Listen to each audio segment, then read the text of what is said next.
Welcome to Get Your Mind Right, the podcast where merchant services, digital marketing, and personal growth collide. Tune in for real talk, fresh insights, and the motivation to level up. Good morning, everyone, and welcome to Get Your Mind Right. This is the world's only podcast devoted to digital marketing and merchant service professionals. With me today is Bree Miracle, Senior Relationship Advocate of all. Bree, good morning. Good morning. Welcome back to the show. Now, how many times does this make it? You've been on the show now? The fifth time. The fifth time. That makes you the first five-timer. Yes. Well, Bree, I love having you on the show for a number of reasons that are obvious. You always bring big energy to it, fresh perspective, fresh ideas, and new products. I mean, I think about this, and with what's going on in your space, things change so quickly. I mean, I could have you on the show literally every other week, and you'd have new things to share. You probably could. I can't tell you the amount of times I send Austin a text that says, like, it's me crumbling up my pitch and then throwing it out the window because it changes so often. Yeah. So yes, absolutely. Yeah. Well, thanks for being on, and as usual, I have a new whole host of questions teed up for you here. Sure. But I'm gonna throw you a curveball here right off the bat. Some of the folks out there are familiar with you, and some not so much. Mm-hmm. I'd like you to kind of take me back to the Dillard's ways, Okay. and that was a big transition to what you did, and then how you got to be in this seat today. I love the story, Okay. and if you don't mind, I'd like you to share it with the listeners. Okay. I'll start from the very beginning. So before I started at Evolve, I worked at Dillard's for almost 10 years. Started just part-time. 10 years? 10 I years. don't think I knew that part. A very long time. Yeah. 10 years. I started part-time, and then of course the natural Bree is like, I want to be a manager. So, yep, I want to move up in this company. I want to make an impact. Yeah. So I worked my way up the ranks. Within 4 or 5 years, I was what did they call it at the time? Just like a regional department manager. So I was over basically the whole bottom floor. Managing very high-end brands like Louis Vuitton and Gucci. I grew that department from 1.3 million to 3 million in about a year and a half. So that's something that I was very proud of. But then eventually I was kind of thinking to myself, I had a child. He was 1 at the time, and retail is not great if you have children. Just evenings, nights, and I just kind of knew that my potential was more, and I wanted to expand and grow. So I was scrolling on social media, and I saw an ad for Evolve sales assistant, and I saw the hours, which really intrigued me, and I was like, okay, I could do anything. It's not retail. No, I could do anything for that amount of time. So I started as a sales assistant, making 80 to 90 cold calls. I wasn't ever fast, but I just talked a lot on the phone. So I knew how to talk to people. I didn't really know what I was doing, but learning digital really, and like just watching that whole process really, really intrigued me. So I started as a sales assistant, making cold calls, setting appointments for others, helping them follow up on appointments. And within 4 or 5 months, I realized I could do this. And I could do this. And I started selling. Beginning of the career, normal, slow, maybe turning in 3 to 5 approvals on a monthly basis. And now, 2.5 years later, 3.5 years later, we're a digital sales lead, training others, and turning in anywhere between 15 to 20 approvals a month, sometimes more than that on a good month. Absolutely. I want to make a couple comments here. As you know, I'm not a big shopper, but there are a handful of places I like to go. Right? I like going to Aldi Foods. I like going to Costco, and I like going to Dillard's. Yes. And what all three of those have in common is they provide a shopping experience. And again, I'm not a shopper, so it's something when you reach me and you push that button, right? But like one of the things I noticed that when you came on board here is that I don't know if I've told you this before, but you got enough success I can tell you this. I've got a terrible track record of bringing people from a retail environment to business sales, right? It's just, I think in a lot of ways it builds bad habits and ingrains things in you that really prevent you from being successful. Yeah. But obviously, you're a massive exception to that rule. And like one of the things I noticed when you first started here is, you picked up some real skills at Dillard's, like how to talk to people and it's very obvious that they were thoughtful about how they were training their people how to interact with customers. Very much so. So I don't think I've asked you this before. Was it they offered this to everyone, and you just took it to heart and you put it to work, or were there varying levels of success with the folks that got that training there? Varying levels of success, I feel like, is inevitable with any industry, but the training was for the entire company, but their standards were very high, and if you didn't meet those standards, your hours were cut lower and lower. Basically, if you didn't make the cut, you were gone. Okay. So we had to make a certain sales per hour, and to do that, they taught you how to listen to the customer, give them suggestions without being more consultative than just like, oh, here's a shirt, do you want this, do you want that one, that one's on sale, and more bombarding them. So you were taught more of an experience than you were just, hey, do you want to add this to your package? And then, of course, with high-end luxury handbags, you have to treat that with a certain level of cadence, and you almost were taught to build a clientele than you were just that's Sally, she comes in every Saturday or something like that. Well, that's the attitude, and the other thing, obviously, that you get at Dillard's is that it's amazing to me because it's hard, as you know, it's hard to get people to work retail, and it's a lot harder work. Anyone who's ever done retail, it's a lot tougher than what you might think. But the Dillard's folks, I mean, they take a lot of pride in their job. They do. You go in there. So I noticed that same thing at Costco and Aldi. Right? All their employees they're fired up. They're happy to be there. It's the environment too that you're in. Like, you're around these nice luxury things, but then also at Dillard's we were told, like, handbags, cosmetics, that was mine. If it you had ownership. Well, it was yours. You had full discretion as to what was happening. If it failed, it was on you. If it was successful, it was on you. So that was something that we took a lot of pride in as well. Okay, well, I'm dusting this off the recesses of my mind. But I'd love for you to share the story you told me. It was one of the Dillard family came to visit your store, and it was something about cleaning up the loading docks. Oh. Was that the one where they walked through and they had to make sure, even like whenever the trucks were there and like I was in heels trying to clean everything up? Yeah, and I think you told me they had a power washer out there, and that was like a big deal, that these things had to be scrubbed before. Oh yeah, anytime. So the Dillard's family, they are still around. They fly to every store, and we call them store visits.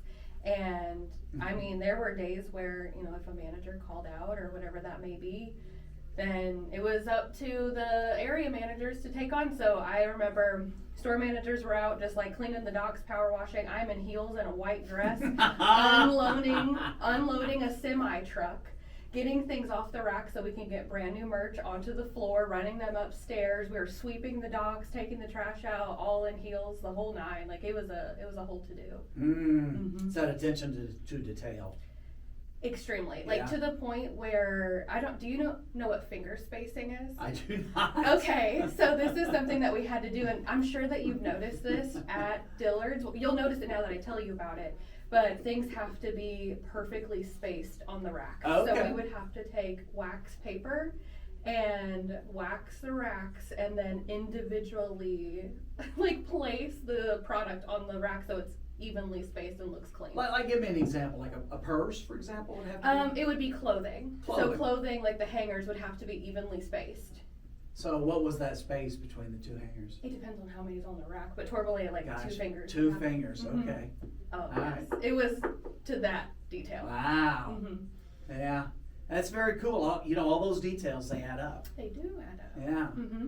All right. Well, boy, we didn't even get into this, and I took you down a rabbit hole. You did. So I'm gonna hit you with a hard one, okay, right off the bat. Okay. I mean, things are just changing exponentially. I mean, and this is my business, and as you are keenly aware, I have to make it a point to keep up, and I have varying levels of success doing this. So, and everything's always the next big craze, and it's going to render this obsolete. So, let's talk to you about Bree's Old Homecoming. This is your home base, the websites and listings. I know you talk about that a lot.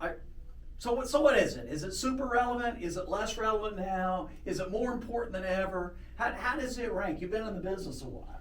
I would say having a website is more important than it ever has been. And I will tell you why. Because if you see a social media ad or you see a Google ad for a pair of shoes that you really want to buy, what is your next step? To go to the website. Yes. If I see that ad, which that merchant likely spent $5,000 to $10,000 to put out, and you go to that website and it's not loading, or the checkout process won't let it happen, that merchant potentially spent $5,000 to $10,000 for absolutely no reason. Taking it a step further, with people using AI, ChatGPT, Gemini, they are using our merchants' websites for that information. So You're talking about the AI is referencing that. Yep, it is using, so somebody says, how often do I need to get an oil change? Ideally, you would want that information to be on one of our merchants' websites. So that way, whenever I'm a person researching, how often should I get my oil change? Oh, I see that Larry's Automotive has a blog on this and how often I should take care of my vehicle. I'm gonna go ahead and book an appointment with them because they gave me this vital information. Those who don't have a website, don't have an optimized website, they're losing out on so much of their foundation. I like to explain it to merchants. Having a poor website or no website at all is like funneling a bunch of water into a bowl that has holes into it. So you're losing a lot of opportunity. Okay. So the second part of this was listings. Is that still a big push for you? Absolutely. That's something that I talk about on every call with somebody who tells me they want to maintain the traffic they're getting or if they're wanting to increase the traffic that they're getting. Okay, so for the uninitiated out there, tell me how listings are related to traffic. Okay. How often do you use Yelp? Me? Well, so funny you should mention that. I made a comment to my daughter about referring to Yelp about 7 or 8 years ago, and she said, "Dad, Yelp is a tool of idiots." So, that kind of spoiled me on that. So I'm probably the wrong. Ask me another one. Okay, how often do you use Apple Maps? Oh, often. Often. Yeah. Apple Maps is powered by Yelp. Oh, okay. So making sure. I'll have to ask her, is Apple Maps a tool of idiots? You should. Yeah. A new HP that you possibly bought recently, whenever you go onto the internet, it looks like Google, but it's Bing. So a lot of traffic, what we think was Google, is a lot of other platforms. Okay. So not only does having a listings tool make sure that your information is found on all those other platforms, but Google, even Yelp and Bing, on a 30-day basis, they are verifying your merchant's information. So think about going through an underwriting process, a light one, every 30 days. And if your information is not found on those platforms, you're automatically discrediting yourself, you're losing potential traffic. By having just a simple listings tool, not only will help increase the search engine optimization, but it will also increase traffic for the merchant and also more trust, which then gets them ranking higher. It's as simple as that, and then also having a listings tool. Should there be a new search platform like ChatGPT or Siri or whatever that may be, it will automatically add it for them. Okay. So would you say listings, have they changed in relevance and importance, or you think it's been pretty static during your tenure in this business industry? I would say because people are using Google less and less, it is becoming more and more prevalent. And people don't realize that they're not using Google whenever they are searching. Because I know like 3 years ago, Google was like, they're like 80+% of the search market. It recently lost around, I think it's 10%, it might even be 15%. Okay. And one thing I'll show whenever 60 to 70 then. Yeah. Okay, well that's a significant loss. Absolutely. And tell me again, Google owns Gemini, right? They do. Yeah. Okay. I don't use Gemini, do you? No, I use ChatGPT. Okay. Quite a bit, and ChatGPT goes everywhere from what I've noticed. Yeah, I know there's some advantages to Gemini, but my problem now is I'm locked into ChatGPT. Me too. I haven't researched much on that yet, but the whole AI optimization is becoming so prevalent to the point where we're even optimizing websites for AI. Yeah. So what a lot of people out in the field can do if they're talking to a merchant, you go onto the website, you have the domain, and you put /llms.txt. Yes. And it will show you likely a 404 error, which means any AI bot cannot read their website. So beforehand That's we were bad reading. news bears. Yeah. Beforehand, we were building the website 4 times. we're now building it 5 times to make sure it's read by AI. It's a lot. It is a lot. It's a lot. So, talking about these listings, when I heard you last talk about this, you said that 97% of consumers, all consumers, they're going to go online first to look for products. Almost certainly. I mean, that's up even from when you started in the industry. Okay, Yeah. so why do you think that, given how important that is? I mean, I still see a lot of merchants, they really got a blind spot to this, and you start to talk to them about it, and they just kind of glaze over. Why do you think that is? I think because it's hard to understand. Anything that is intimidating or they just really don't comprehend, they're like, oh, Yeah. it's not that important. Okay. But then whenever you really simplify it, the light bulb moment goes off. How do you do that? How do you simplify it? I use a tool called SEMrush, which is it's been really impactful. They have a listings tool. Mm-hmm. And what it shows me is not only it gives me a grade, good, bad, awesome, whatever that may be. And it also will show you not only are you missing these profiles, but here is your area of opportunity that is missed. For example, if I have a merchant that isn't represented on Bing, which happens a lot, it says 650.8 million people a month are using Bing. Why would you not want your business to be represented on that platform? But I wouldn't necessarily know this unless I had you telling me that, hey, Bing powers Apple Maps. Correct. Yeah. Yeah, no, I think you gotta think, someone who's owns an automotive shop or owns a chiropractic office, Right. that's their specialty. They're not going to, unless they really, really like SEO or marketing, maybe they would, but they are not researching stuff like that, just like I'm not researching stuff about chiropractics or whatever that may be. Mm-hmm. I got you.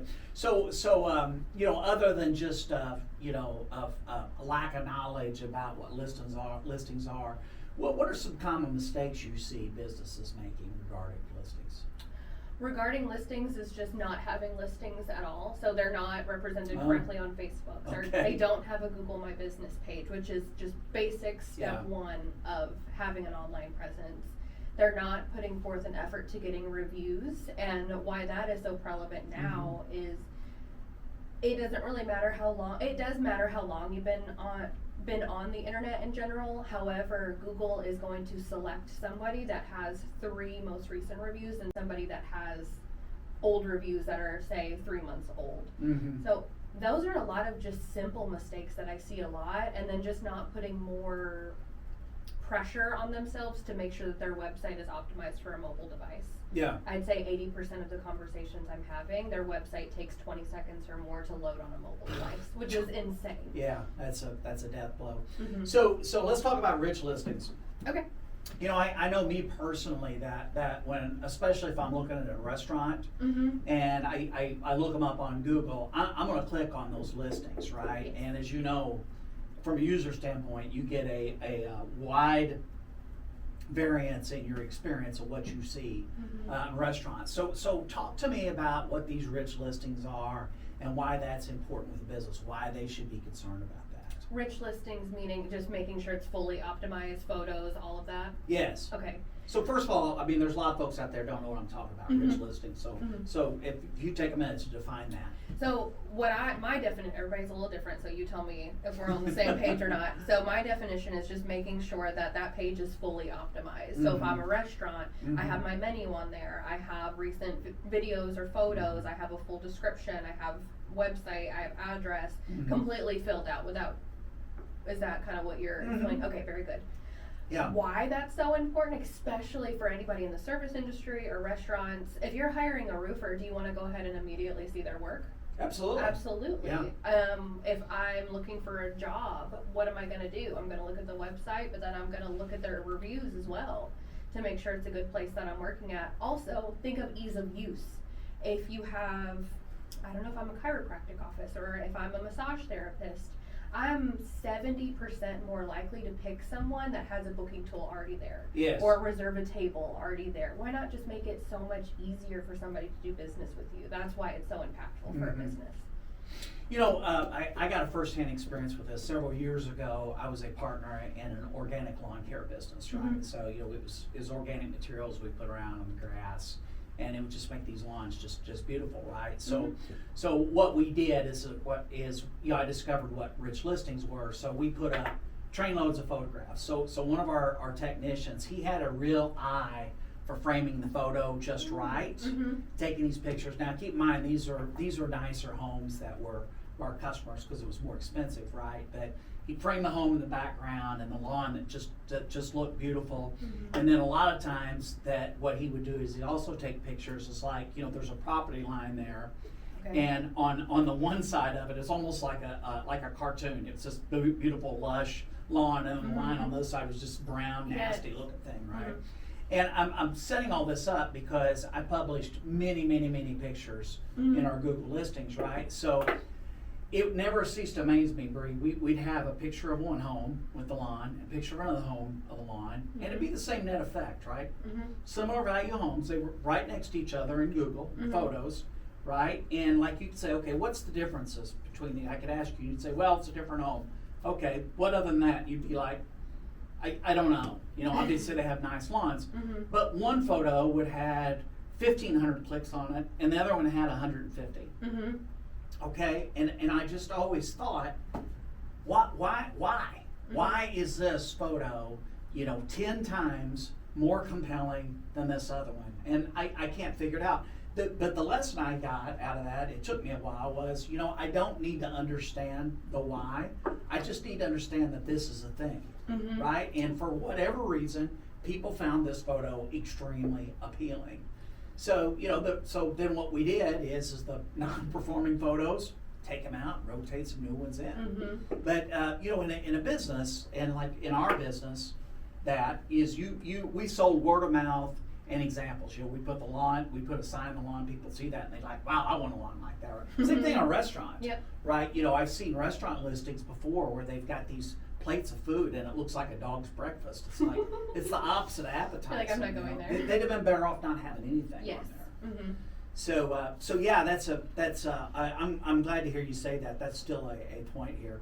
So here's an issue you face on daily business. I mean, your merchants and your clients, they're overwhelmed, right? They're facing all sorts of competitive pressures on a daily basis. They're wearing a lot of hats. How in the world can you get their attention and their mind share on making changes? Well, everybody's different, but I always like to start the conversation by getting them to talk about themselves. I try to break down that wall as much as I possibly can. So what I normally start the conversation out with is like, I ran a digital audit for you. Of course, thanking them for being there. I ran a digital audit for you. It's a whole lot of just data and information, but it doesn't mean a whole lot if I don't understand you, your business, the goals that you're looking to achieve. If you don't mind just kind of sharing, what direction are you looking to go when looking into marketing? And they will talk for 10 to 20 minutes, sometimes the whole thing, and by the end of it, you're like, okay, you just sold yourself. By this point, all you need for me to do is get you to sign the paperwork up. And then if it's kind of more of a tough person, which you can kind of tell if they're not talking a lot, add value to them. Tell them, if I were in your shoes and if I wasn't sure where to go, I would immediately start by getting reviews, because that's going to, quite effectively affect your business. It's going to help you get more recommendations. It's going to help you transition more of those clients. Just add value to them as much as you can. Give them suggestions. If they're like, oh, I've thought about writing a blog. Tell them it's a good idea. Don't try to sell them something. Yes, we do blogging, but if they want to do it themselves, tell them it's a great idea. So I try to either get them to talk to me as much as possible by asking good questions, or I'm trying to add value to them, and then we can talk about what I'm selling them later. Okay. Okay, excellent. I heard you throw out a stat one of the times you spoke before that 75% of the people judge a business's credibility based on their website. Based on their website in the first 3 seconds. Whoa, my goodness. I got 3 seconds. 3 seconds. And I either get to step through the doorway or I get kicked to the curb. Yikes. Yep. Yikes.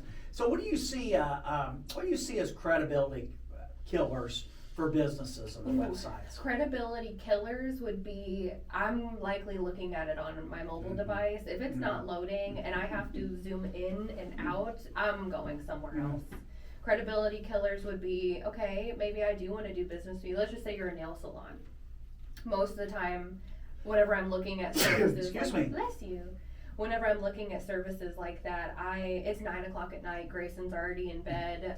I want to book with somebody right then. That nail salon's not open at 9 o'clock at night.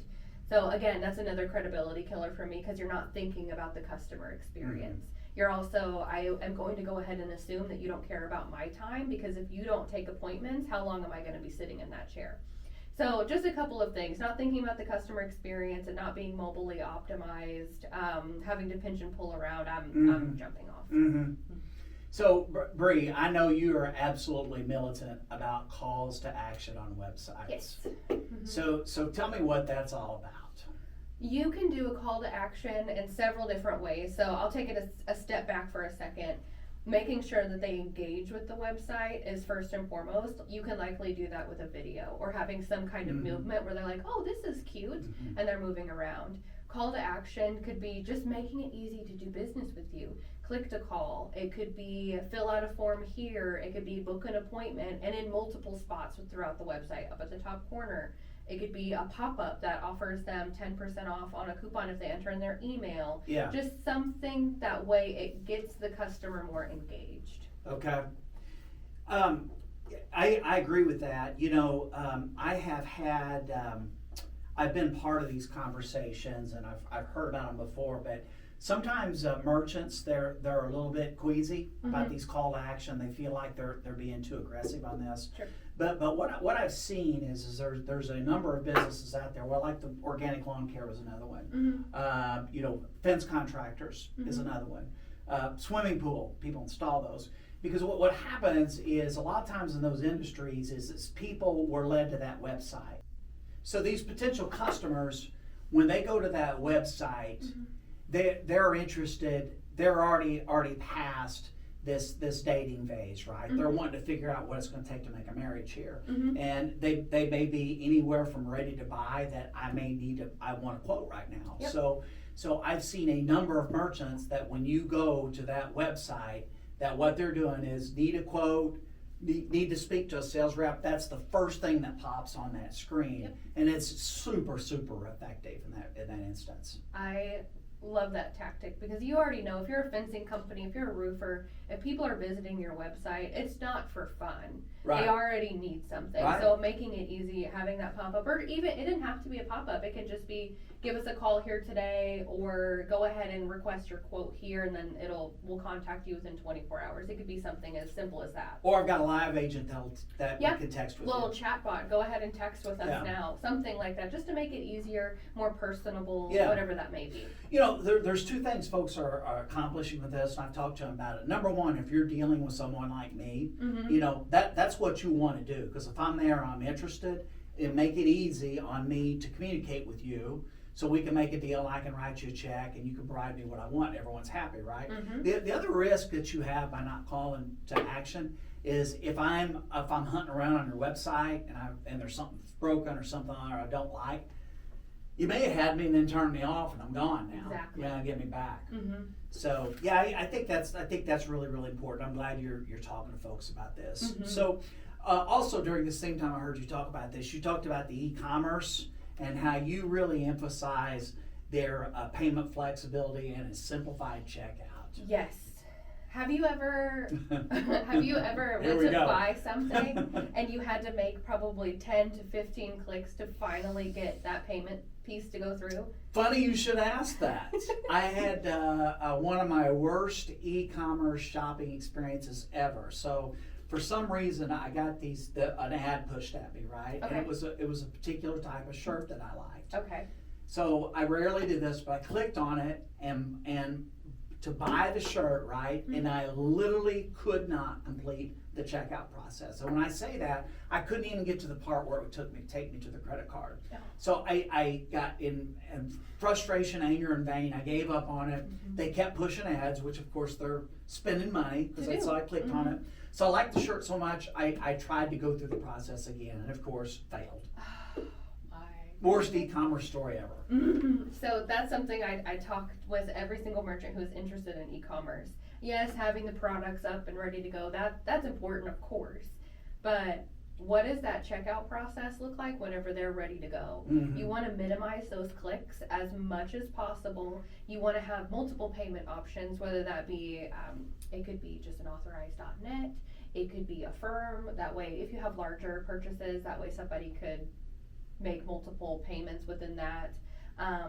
There are other platforms that remember the cart as well. So why do we like to shop on Amazon? Well, it's easy to put my stuff in the cart and it's easy to check out because they remember my card, they remember my address. So if you have people that come back having that able to remember, just makes it so much more easy. You're going to get more returns or more return customers on that side.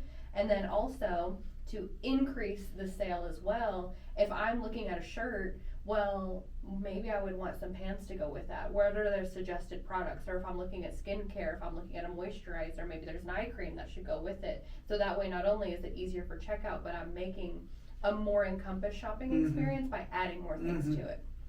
Yeah, and once again, it's making it easy for you to say yes, right? Yeah, I didn't know I needed that until right now. Or even adding reviews to it as well, because I know if I'm buying, maybe you didn't know that company very well, and you're just, I want to see other people's experiences. Going ahead and adding reviews to that little shopping experience as well will just seal the deal.